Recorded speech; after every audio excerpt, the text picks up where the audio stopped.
Loài lượng cư sống được cả dưới nước lẫn trên cạn. Lúc nhỏ tụi nó là nòng nọc ở dưới nước, lớn lên thì biến hình, thổ khí trời như mình vậy đó. Nhờ sống được hai nơi như vậy, tụi nó ở được nhiều chỗ khác nhau lắm. Từ rừng rậm xanh cho tới mấy khu rừng mát mẻ, loài lượng cư đều tìm được chỗ ở chỗ mình. Tụi nó quan trọng lắm, giúp cho nhiều nơi trên trái đất này cân bằng. Chỗ nào có tụi nó là biết chỗ đó còn trong lành tốt đẹp. Nhưng mà, mấy con vật này cũng gặp nhiều khó khăn lắm. Dạ của tụi nó mong manh, dễ bị ảnh hưởng bởi mấy chất dơ với lại trời lúc khô lúc ấm. Trời đất thay đổi thất thường cũng làm tụi nó khổ sở. Vậy mà, loài lượng cư có những cách sống sót hay lắm luôn. Có con đổi màu được để trốn kẻ thù nè. Con khác thì có chất độc mạnh để tự bảo vệ mình. Tụi nó giới thích nghi lắm, đúng là thiên nhiên kỳ diệu thiệt. Một trong những cách sống sót hay là của mấy con ếch này nè. Mấy con ếch này chịu được những điều kiện mà hầu hết các con vật có xương sống khác là chết chắc. Tụi nó có thể đông cũng như cục đá luôn đó. Qua mấy tháng mùa đông lạnh ơi là lạnh. Rồi tới mùa xuân ấm áp tụi nó tàng đá ra sống lại như thường. Rồi vậy đó, đúng là thiên nhiên mạnh mẽ ghê. Mình mà hiểu được sao tụi ếch làm được vậy, là mình biết thêm về những điều kỳ diệu của sự sống đó. Mùa đông tới là nhiều con vật khổ lắm, nhất là mấy con máu lạnh đó. Nguy hiểm lắm luôn, người tụi nó nóng lạnh theo thời tiết bên ngoài. Tụi nó đâu có tự làm ấm người được như mình hay mấy con chim đâu, nên trời mà lạnh cóng. Người tụi nó cũng có nguy cơ đông đá luôn. Nhiều con máu lạnh cũng có cách để qua mùa đông. Có mấy con bò sát, lượng cư thì chùi sâu xuống bùn. Tụi nó trốn ở dưới chỗ đất không bị đóng băng. Dưới đó thì nhiệt độ ổn định hơn, không có lạnh cóng. Mấy con khác thì chui vô kết đá hay dưới đồng lá cây. Tụi nó ngủ một giấc dài, người hoạt động chậm lại, để dành sức cho tới lúc trời ấm lại. Nhưng mà, có mấy con ếch nó không có trộn lạnh đâu. Tụi nó chấp nhận cái lạnh luôn. Như con ếch gỗ ở bên Bắc Mỹ đó, nổi tiếng vụ này lắm. Tụi nó hay ngủ đông ở mấy cái hang cằn cân, gần mặt đất thôi. Tới lúc mùa đông lạnh ơi là lạnh, mấy con ếch này phải chịu nhiệt độ dưới 0 độ C luôn. Người tụi nó bắt đầu lạnh đi nhanh lắm. Với mấy con ếch này, băng tuyết kéo đến không phải là kẻ thù để chạy trốn, mà là một thử thách tụi nó phải xoay sở. Cơ thể của tụi nó đặc biệt lắm, chuẩn bị sẵn để chịu cái lạnh này rồi. Khi trời lạnh xuống dưới 0 độ, nước đá bắt đầu đóng lại. Thường là nó bắt đầu từ mấy ngón chân, ngón tay của con ếch trước. Mấy ngón chân vôi già là bị lạnh trước tiên. Mà cái nước đá này nè, quan trọng lắm, nó đóng ở bên ngoài mấy cái tế bào nhỏ xíu trong người con ếch thôi. Chứ mà nước đá mà đóng trong mấy cái tế bào đó là tiêu luôn. Cơ thể con ếch tự điều khiển cái việc đóng băng này hay lắm. Trong máu tụi nó có mấy chất đặc biệt giúp nước đá đóng lại. Mấy chất này làm cho nước đá đóng ở bên ngoài tế bào. Nhờ vậy mà nó không có bị đông đá bất ngờ, nguy hiểm. Khi nước đá đóng lại, nước từ trong tế bào bị kéo ra ngoài, làm cho mấy chất ở trong tế bào nó đắc lại. Nhờ đắc lại vậy mà bên trong tế bào khó bị đông đá hơn. Chỉ mấy tiếng thôi là phần lớn nước trong người con ếch biến thành đá. Khoảng 65%, có khi còn nhiều hơn nữa, bị đông đá hết. Con ếch lúc đó cũng ngạc, đứng vô là thầy giòn giòn. Tim nó ngừng đập, nó cũng không thở luôn, máu cũng không chảy nữa, nhìn y như là chết rồi vậy đó. Mọi thứ trong người nó gần như ngừng lại hết, giống như là nó đang tạm dừng sự sống, đông cứng lại cho thời. Bí quyết để con ếch sống sót được là nhờ mấy cái chất chống đông đặc biệt. Mấy chất này giúp cho các bộ phận trong người nó không bị hư hại khi đông đá. Ngay khi da nó bắt đầu có đá là có tín hiệu báo liền, gần của con ếch bắt đầu làm việc hết cộ.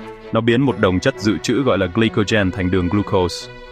Đường glucose này là một loại đường đơn giản thôi. Đường này chạy vô máu nhanh lắm. Lượng đường trong máu nó tăng cao ơi là cao, có thể cao hơn bình thường cả 100 lần luôn. Gặp hai xa, lượng đường tăng vọt này quan trọng lắm. Đường này thăm vô mấy cái tế bào của con ếch. Nó giống như là chất chống đông tự nhiên vậy đó. Nó làm cho mấy chất bên trong tế bào đặc hơn. Nhờ vậy mà nước bên trong tế bào khó đông đá hơn nhiều, không cho nước đá đóng bên trong tế bào, nên tế bào được bảo vệ. Mấy cái bộ phận nhỏ xíu quan trọng bên trong tế bào, như là nhân với tỷ thế, được giữ nguyên. Không có đường này là tế bào đông đá rồi bè ra hết. Có mấy loài ếch còn dùng thêm chất chống đông khác nữa, như là ure. Ure này cũng dồn lại trong người nói chung với đường. Cái này cũng giúp bảo vệ tế bào nữa. Kết hợp mấy chất này lại thì hiệu quả lắm luôn. Nó làm cho tế bào mất nước từ từ, có kiểm soát. Tới khi mùa xuân tới, trời bắt đầu ấm lên, cái lạnh của mùa đông bột rồi. Với con ếch đang đông đá, đây là dấu hiệu để nó sống lại. Cái lúc nó tan đá ra cũng kỳ diệu y như lúc nó đông lại vậy. Nó tan ra cũng nhanh lắm. Nước đá bên ngoài tan ra, người con ếch bắt đầu ấm dần lên.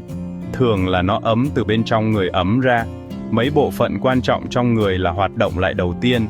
Tim thường là cái đầu tiên có dấu hiệu sống lại.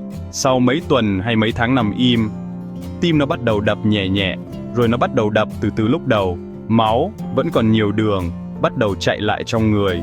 Nó bắt đầu thở lại. Phổi của nó lúc trước xếp lép, giờ phồng lên lại.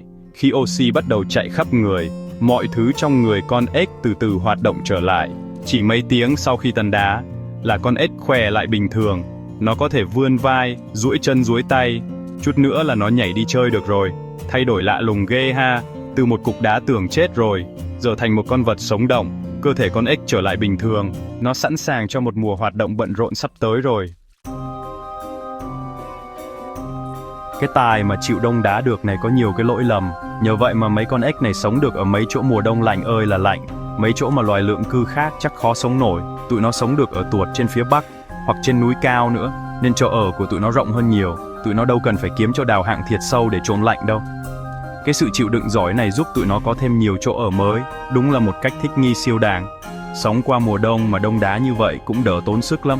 Mấy con khác còn phải hoạt động chút chút trong chỗ trốn ấm hơn. Còn mấy con ếch này thì gần như không tốn chút sức nào. Cơ thể tụi nó hoạt động chậm ơi là chậm, gần như bằng không luôn. Tụi nó đâu cần đi kiếm ăn suốt mấy tháng mùa đông lạnh lẽo đâu. Tiết kiệm được sức như vậy thì tốt quá rồi. Tới mùa xuân, tụi nó tỉnh dậy mà vẫn còn đầy sức, sẵn sàng để đi kiếm bạn, sinh con đẻ cái. Với lại, nhờ ngủ đông gần mặt đất, mấy con ếch này tan đá sớm nhất. Tụi nó hoạt động được từ rất sớm, khi mùa xuân mới tới, nhiều khi tuyệt còn chưa tàn hết nữa. Nhờ vậy mà tụi nó đi trước một bước trong việc sinh sản. Câu chuyện về con ếch chịu được đông đá này hay thiệt đó. Nó cho mình thấy thiên nhiên sáng tạo giỏi cỡ nào. Nó làm mình phải suy nghĩ lại về những gì sự sống có thể làm được. Thấy một con vật đông cũng như đá, tim không đập, rồi sống lại khỏe mạnh, mình thấy nể phục ghê. Nó nhắc mình nhớ là thế giới tự nhiên này có biết bao nhiêu điều hay ho, lạ lùng. Mấy con ếch này là bằng chứng sống luôn đó. Mấy nhà khoa học cũng tò mò lắm. Muốn biết sao mấy con ếch này làm được chuyện phi thường đó. Nếu mình hiểu được cách tụi nó chống đông, thì không chỉ giúp mình biết thêm về loài lượng cư đâu. Biết đâu mình học được từ mấy con ếch này cách để giữ nội tạng tốt hơn cho việc ghép tạng thì sao? Nếu mà nội tạng của người mình mà đông lạnh rồi rã đông an toàn được, thì y học sẽ tiến bộ vượt bậc luôn, cứu được biết bao nhiêu là người. Bí mật của mấy con ếch này có thể giúp mình làm được chuyện đó đó. Người ta vẫn đang nghiên cứu thêm về mấy cái này. Con ếch đông đá này là một tấm gương sáng về sự dẻo dai, chịu đựng. Nó cho mình thấy là dù khó khăn tới mấy, sự sống vẫn tìm được cách để tồn tại. Nó làm mình thêm yêu quý sự đa dạng và tài tình của thế giới tự nhiên quanh ta.